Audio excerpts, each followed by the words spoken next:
Kahanui, frères et sœurs, je suis Tauhia Lanteres. Je sers en tant que présidente des jeunes filles dans la branche de Nukuhiva, de l'Église de Jésus-Christ des Saints des Derniers Jours. Je suis vraiment très contente d'être avec vous ce matin. Nous avons la bénédiction d'écouter nos dirigeants nous enseigner l'Évangile en conférence générale. C'est aussi une occasion de voir et d'entendre les nouvelles de l'Église, qui, je n'en doute pas, pourraient réconforter chacun de nous. Nous avons la possibilité et la bénédiction de suivre cela en famille, mais aussi avec nos amis. Cela nous permet également, en famille ou entre amis, de pouvoir faire une rétrospective de notre vie et de pouvoir nous améliorer. Bien sûr, cela ne se fera pas du jour au lendemain. Au début du verset 30 de 2 Néphi chapitre 28, il est dit « Car voici, ainsi dit le Seigneur Dieu, je donnerai aux enfants des hommes, ligne sur ligne, précepte sur précepte, un peu ici et un peu là. » Ce matin, nous entendrons un message qui nous aidera à chérir nos enfants, à chérir nos familles, à être disposés à aimer davantage nos enfants, notre famille, nos amis et à suivre les recommandations du Seigneur afin d'acquérir plus d'humilité et plus de patience. Lors de la conférence générale d'avril 2019, président Henry B. Eyring, deuxième conseiller dans la première présidence, a dit « Mon but aujourd'hui est de vous enseigner ce que je sais de la façon de nous qualifier pour éprouver ce sentiment plus souvent et l'inviter à demeurer plus longtemps au sein de notre famille. Comme vous le savez par expérience, ce n'est pas facile à faire. La querelle, l'orgueil et le péché doivent être tenus à distance. L'amour doit pénétrer le cœur des membres de notre famille. Ce sentiment que président Behring cite est un sentiment de famille unie dans la paix et dans la joie. Président Behring nous dit également, en plus de l'exemple de votre progression dans la foi, vos prières en famille jouent un rôle crucial dans vos efforts pour faire de votre foyer un lieu sacré. Frères et sœurs, puissions-nous nous préparer à faire de ce jour un délice, une occasion d'agrandir notre témoignage et notre foi en notre Père Céleste et en son Fils Jésus-Christ. Je sais que Dieu vit. Jésus-Christ est notre Sauveur. Au nom de Jésus-Christ. Amen. Kaohanui, frères et sœurs, je suis très content d'être parmi vous aujourd'hui. Je remercie notre Père Céleste. Je me présente, je m'appelle Lanteres Touaré Pierre, j'ai 27 ans, époux de Lanteres Taouhia Lahina. Je suis greffier de la branche de Nukuiva, de Taïwae, de l'Église de Jésus-Christ des Saints des derniers jours. J'aimerais rendre mon témoignage sur la véracité des enseignements de notre prophète et des enseignements des dirigeants, et aussi sur l'importance de la famille. Je nous encourage à toujours garder la foi, à se servir les uns les autres et à s'aimer les uns les autres, et surtout à passer de bons moments en famille. Frères et sœurs, je nous encourage aussi à respecter nos alliances que nous avons contractées lors de notre baptême et nos alliances dans le Saint-Temple, et à toujours avoir l'œil fixé sur la gloire de Dieu et de son Fils Jésus-Christ.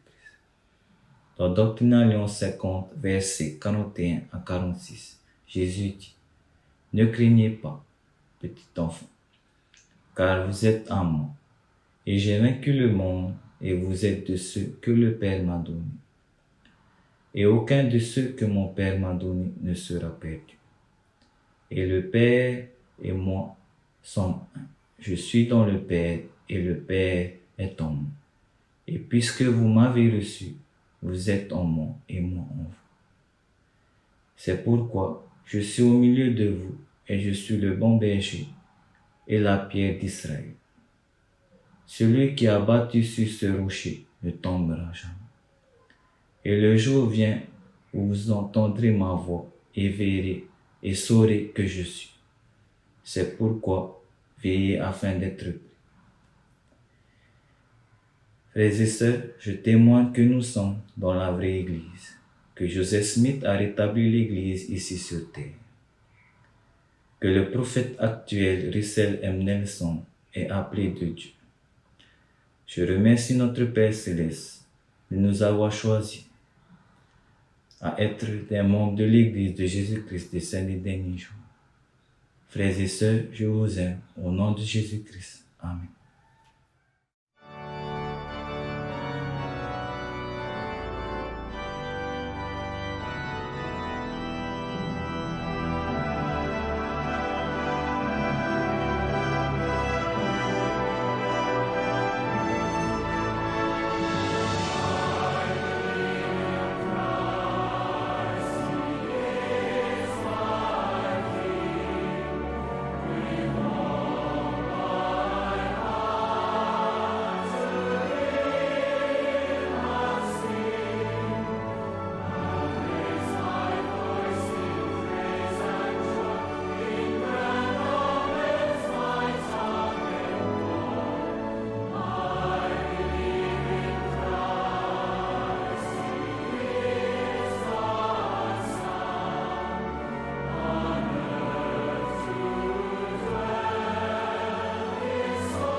Notre cher bon Père éternel,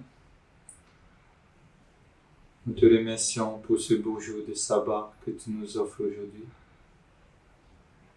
Nous te remercions spécialement pour ton Fils Jésus-Christ qui s'est sacrifié pour nous.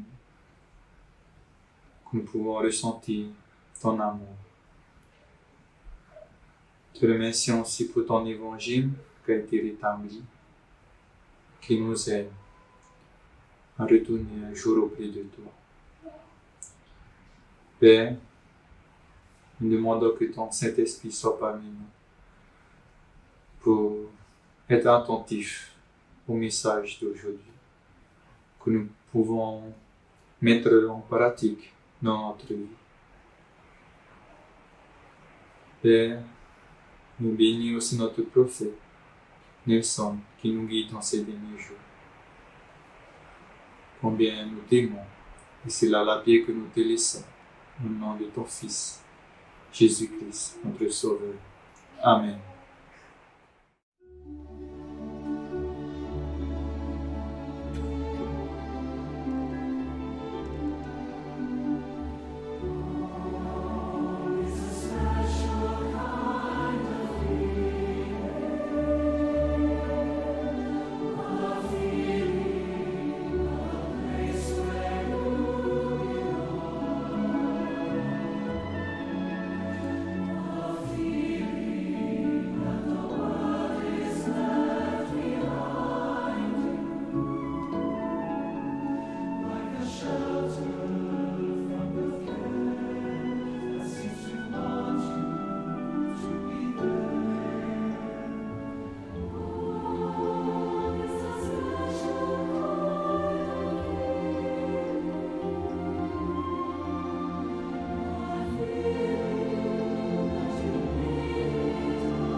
Mes chers frères et sœurs, je suis reconnaissant d'avoir été invité à vous adresser la parole en cette 189e conférence générale de l'Église de Jésus-Christ, des saints des derniers jours.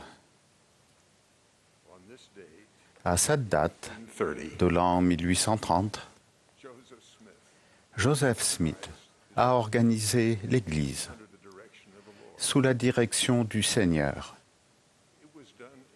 Cela s'est passé dans la maison des Whitmer, à Fayette, État de New York, aux États-Unis. 6 membres, ainsi qu'une cinquantaine d'autres personnes intéressées, étaient présents ce jour-là. Bien que ne sachant pas ce que le prophète Joseph a dit, ni l'apparence qu'il avait quand il s'est tenu devant ce petit groupe. Je sais ce que ces personnes dotées de foi en Jésus-Christ ont ressenti. Elles ont ressenti le Saint-Esprit et elles ont senti qu'elles se trouvaient en un lieu saint. Elles ont sûrement ressenti qu'elles étaient unies, ne faisant qu'un. Ce sentiment miraculeux est celui que nous aspirons tous à avoir dans notre foyer. C'est un sentiment dont Paul dit qu'il vient du fait de l'affection de l'esprit.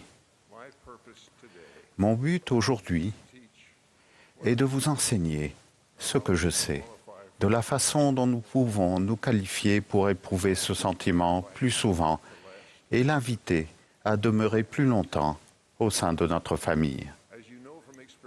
Comme vous le savez par expérience, ce n'est pas facile à faire.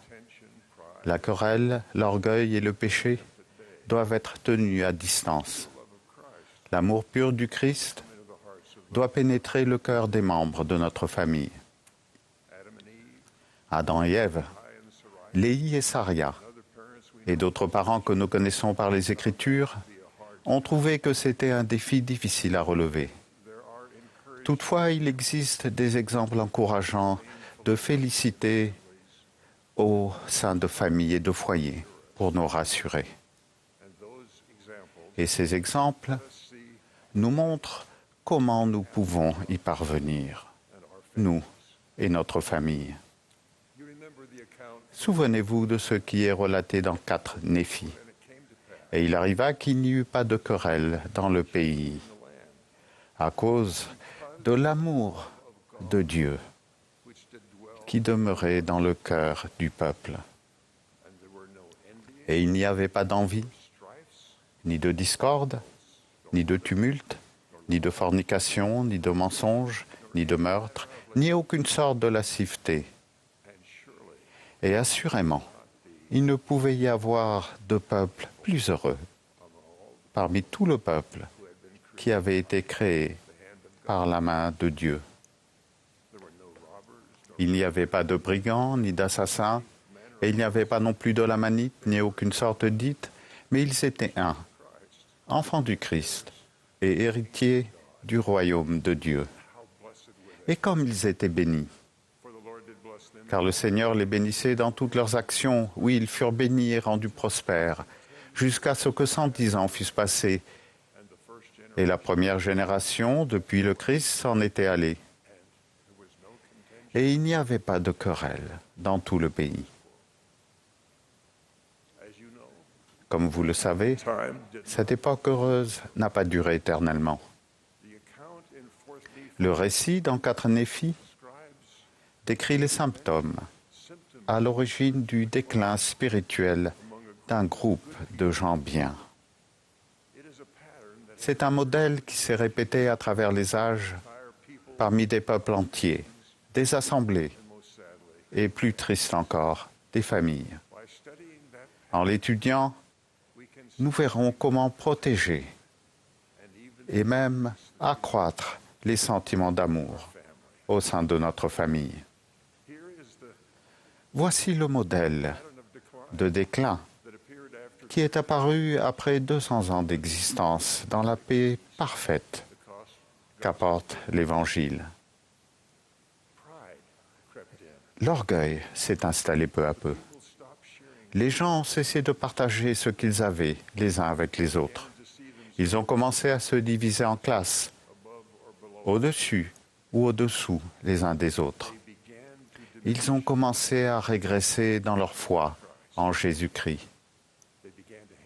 Ils se sont mis à se haïr. Ils se sont mis à commettre toutes sortes de péchés. Les parents sages se montrent suffisamment vigilants pour remarquer ces symptômes, s'ils se manifestent chez les membres de leur famille. Et bien sûr, ils s'en soucient. Mais ils savent que la cause sous-jacente en est l'influence de Satan, qui s'efforce de conduire les gens bien vers le chemin du péché, de sorte qu'ils perdent l'influence du Saint-Esprit. Aussi, les parents sages voient-ils que la solution consiste à amener chacun de leurs enfants et eux-mêmes à accepter plus pleinement l'invitation du Seigneur à venir à lui. Il est possible que vous ayez un succès relatif en demandant à l'un de vos enfants de se repentir, par exemple, de son orgueil. Vous essayez peut-être de persuader vos enfants de partager plus généreusement ce qu'ils ont. Vous leur demandez peut-être de cesser de se sentir supérieurs aux autres membres de la famille. Mais se manifeste alors le symptôme décrit ainsi: ils ont commencé à régresser dans leur foi en Jésus-Christ. Là se trouve la clé pour amener votre famille à s'élever jusqu'au niveau spirituel auquel vous aspirez pour elle et pour y être avec elle. Si vous aidez les membres de votre famille à faire grandir leur foi que Jésus-Christ est leur Rédempteur aimant, ils éprouveront le désir de se repentir. Alors, l'humilité commencera à remplacer l'orgueil. Quand ils commenceront à percevoir ce que le Seigneur leur a donné, ils voudront partager plus généreusement. Les rivalités causées par le besoin de dominer ou d'être reconnus diminueront. La haine sera chassée par l'amour. Et finalement, comme cela s'est produit pour le peuple converti par le roi Benjamin, le désir de faire le bien les fortifiera contre la tentation de pécher. Le peuple du roi Benjamin a témoigné qu'il n'avait plus de disposition à faire le mal. Il est donc nécessaire de commencer par édifier la foi en Jésus-Christ pour inverser le déclin spirituel de votre famille et de votre foyer. Cette foi conduira plus probablement au repentir qu'un prêche condamnant chacun des symptômes de déclin spirituel. Le meilleur moyen de diriger sera votre exemple. Les membres de votre famille et les autres doivent vous voir accroître votre foi en Jésus-Christ et en son évangile. Vous avez obtenu récemment une aide précieuse. Dans l'Église, les parents sont bénis d'avoir reçu un programme inspiré pour les familles et les personnes. En l'utilisant, vous édifierez votre foi au Seigneur Jésus-Christ et celle de vos enfants. Votre foi au Sauveur a grandi lorsque vous avez suivi la recommandation du président Nelson de relire le livre de Mormon. Vous avez souligné des passages et des mots qui font référence au Sauveur. Votre foi en Jésus-Christ s'est accrue. Mais comme une jeune plante, cette foi se flétrira, à moins que vous ne restiez constamment résolu à méditer et à prier pour la faire croître. L'exemple de votre progression dans la foi ne sera peut-être pas suivi par tous les membres de votre famille sur le champ, mais puisez du courage dans ce qu'a vécu Alma le jeune. Dans son besoin douloureux de se repentir et d'être pardonné, il s'est souvenu de la foi en Jésus-Christ que son père avait. Vos enfants se rappelleront peut-être votre foi au Sauveur à un moment où ils auront désespérément besoin de se repentir. Alma a dit de ce moment: « Et comme j'étais ainsi torturé par le tourment, tandis que j'étais déchiré du souvenir de mes nombreux péchés, voici, je me rappelais aussi avoir entendu mon Père prophétiser au peuple la venue d'un certain Jésus-Christ, un Fils de Dieu, pour expier les péchés du monde. Alors, quand mon esprit s'empara de cette pensée, je m'écriai au donnant de mon cœur: « Ô Jésus, Fils de Dieu, sois miséricordieux envers moi qui suis dans le fiel de l'amertume et suis enserré par les chaînes éternelles de la mort. » Et alors voici, lorsque je m'en sais cela, je ne pus plus me souvenir de mes souffrances. Oui, je n'étais plus déchiré par le souvenir de mes péchés. En plus de l'exemple de votre progression dans la foi, vos prières en famille jouent un rôle crucial dans vos efforts pour faire de votre foyer un lieu sacré. Généralement, on choisit une personne pour faire la prière pour la famille. Quand cette prière s'adresse clairement à Dieu, en faveur des personnes qui sont agenouillées et qui écoutent, la foi augmente en chacune d'elles. Elles ressentent l'amour qui est exprimé pour notre Père Céleste et pour le Sauveur. Et quand la personne qui prie mentionne celle qui, agenouillée dans le cercle familial, se trouve dans le besoin, toutes ressentent l'amour partagé par chacun des membres de la famille. Même si tous les membres de la famille ne vivent pas au foyer, la prière tisse des liens d'amour. La prière en famille traverse les frontières. Plus d'une fois, j'ai appris qu'un membre de ma famille au loin avait prié au même moment et pour le même motif que moi. Je trouve que le vieil adage disant que la famille qui prie ensemble reste ensemble devrait être étendu à la famille qui prie ensemble reste ensemble, même quand elle est séparée. Parce qu'aucun de nous n'est parfait et qu'il est facile de heurter les sentiments des autres. Les familles ne peuvent devenir des sanctuaires sacrés que si nous nous repentons promptement et sincèrement. Les parents montrent l'exemple. On peut se repentir promptement et sincèrement de mots durs et de pensées indélicates. Un simple « je suis désolé » peut guérir les blessures et susciter le pardon et l'amour. Joseph Smith, le prophète, a été un modèle pour nous, par la manière dont il a réagi aux attaques violentes et aux traîtres. Il pardonnait promptement, tout en sachant que l'agresseur attaquerait peut-être encore. Il demandait le pardon et accordait le sien généreusement. Les fils de Mosia étaient déterminés à apporter l'Évangile à tout le monde. Ce désir venait du fait qu'ils s'étaient repentis personnellement. Ils ne supportaient pas l'idée que quiconque dût subir les effets du péché, comme cela avait été le cas pour eux. Alors ils ont affronté des années de rejet, de difficultés et de dangers pour offrir l'Évangile de Jésus-Christ à leurs ennemis. Au cours de ce processus, ils se sont réjouis du repentir des nombreuses personnes qui recevaient la joie du pardon accordé par l'expiation de Jésus-Christ. Les membres de notre famille verront grandir leur désir de faire connaître l'Évangile lorsqu'ils ressentiront la joie du pardon. Cela pourra même se produire tandis qu'ils renouvellent leurs alliances en prenant la Sainte Seine. L'esprit missionnaire grandira dans notre foyer si enfants et parents ressentent la joie du pardon lors du service de la Sainte Seine. Par leur exemple de révérence, parents et enfants s'aideront mutuellement à éprouver cette joie.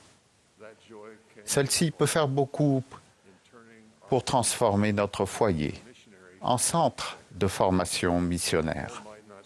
Tous ne feront peut-être pas une mission, mais tous éprouveront le désir d'annoncer l'Évangile qui leur a permis de ressentir le pardon et la paix. Et qu'ils soient actuellement en mission à plein temps ou non, chacun peut connaître la joie d'apporter l'Évangile aux autres. Aussi bien pour les parents que pour les enfants, le temple est la meilleure occasion de ressentir ce que sont des lieux saints et de les aimer. C'est particulièrement vrai lorsque les enfants sont jeunes. Les enfants naissent dotés de la lumière du Christ. Même un bébé peut percevoir que le temple est sacré. Parce que les parents aiment leurs jeunes enfants, le temple représente pour eux l'espérance qu'ils auront leurs enfants et pourront les aimer à jamais au sein de leur famille éternelle. Certains d'entre vous ont des photos de temples chez eux.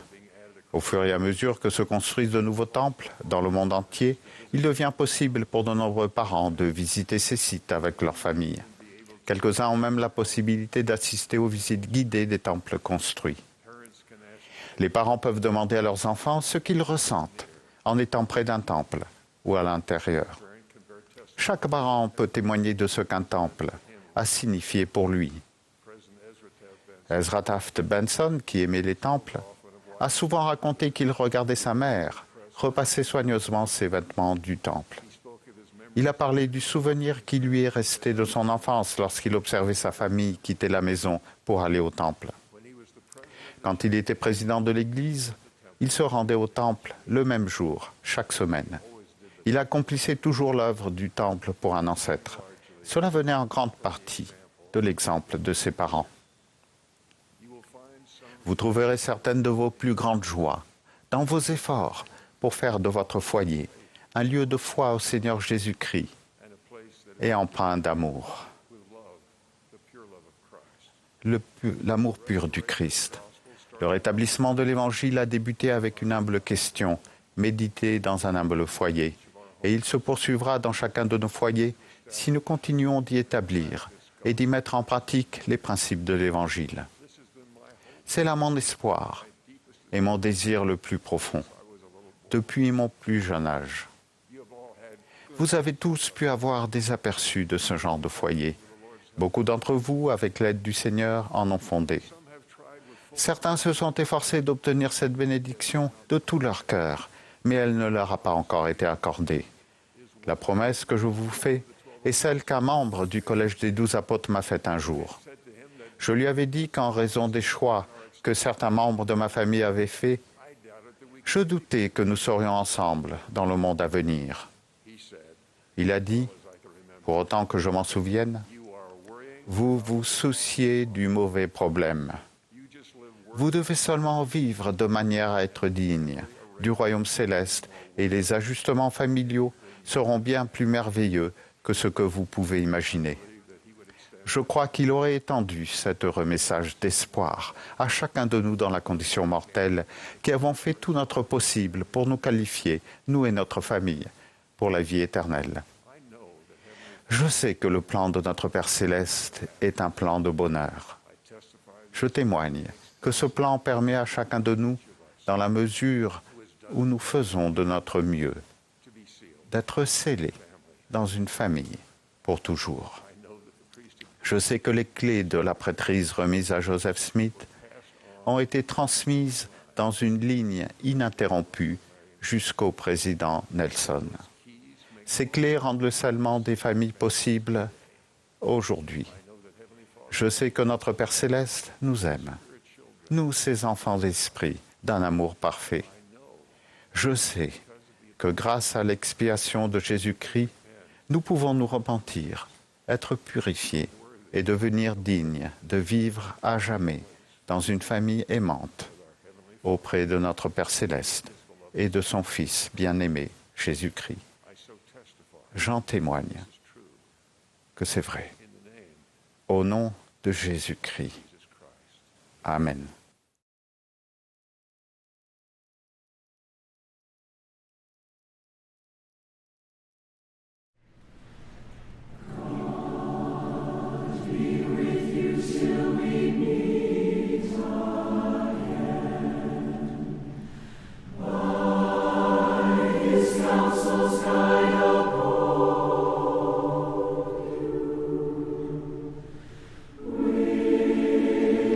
Sheep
Notre Père Céleste, nous te remercions pour ton amour infini que nous avons ressenti à travers tous ces beaux messages partagés aujourd'hui.